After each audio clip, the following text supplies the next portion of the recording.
Grand Rising, beloved. You've happened to find peculiar treasures of Yahweh. I'm your sister Renee in Christ, and I hope everyone's having a great Sabbath day. I just felt compelled to at least say this to give you something to think about. As we approach the closing of the month, ask yourself, why is it that you're getting ready to celebrate Halloween? Advertisements in the stores or the advertisements on television, which they start early September. If you're someone who claims to follow Christ, if you are unaware, Christ did everything he knows that the Father would do. That means he would not be hanging around sinners to sin, and he would not be hanging around prostitutes to sleep with them. He would be converting them into a life where they can have eternity with him. He never compromised. The Bible teaches that we, believers, are to abstain, which means to withdraw or stay away from all forms of evil. We clearly know that Halloween is evil. Halloween originated from an ancient Celtic pagan celebration called Samhain. During this time, it's said that a layer between life and death, or the dead and the living, is so thin that the dead can cross over and walk the earth. People back then would make preparations for this day, or several days of this year, because, right after Halloween, they have the Day of the Dead. People would make altars. They'd even prepare food and drink for the dead. And because they feared what the dead spirits would do to them, people would even dress up in costumes as the dead. Some people later began passing out candy to the children.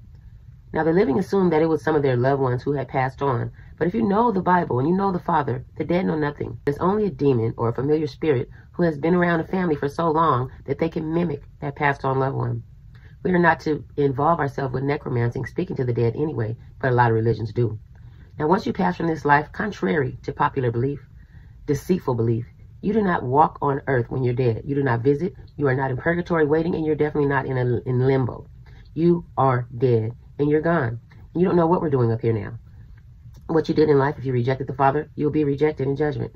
Now, it's so saddening that we as adults continue in the sins of our parents, but then we're worried about Father not condemning us for the sins of our parents. Many would rather keep up with the traditions of men instead of digging into scriptures and seeing what the Father likes and dislikes. We'd rather worship the creature over the Creator.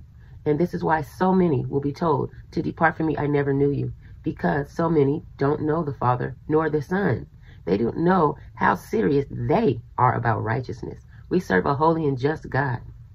Here we are going into compromising churches, as the book of Revelation speaks of, where they cover up that they're celebrating Halloween, and they call it Harvest Day, Trunk or Treat, or dress up like angels, whatever guise they want to make up to keep you coming, okay? Anything they're doing similar with dressing up and passing out candy so the children won't feel left out, you're leading them to believe that they're missing something. Now, truly, they are missing something. They're missing going to hell from keeping traditions of men. I keep the actual holy days in. Oh, they're done away with, so we'll keep the old pagan ones instead because they're funner. All we have to do is just believe in Christ anyway. Well, you're being friends with the world while being an enemy with the Most High God. If you only know Christ from the second writings, you only know him halfway. And know this, what the Father desires is his desire. And you don't even know the Father. Christ nor the Father will compromise because you went to church every Sunday. All the while, keeping up with the traditions of men, of heathens, of pagans. You'll be vomited out. You see, this is why Yahuwah sends a strong delusion, because people would rather believe a lie. Know this. 1 Corinthians 10:21 says, ye cannot drink the cup of the Lord, go to church Sunday, and the cup of devils. You cannot be partakers of the Lord's table and the table of devils. Beloved, you are lukewarm. And the Bible states that because you are, you're not either or, you're in between, you will be vomited out. Please don't be.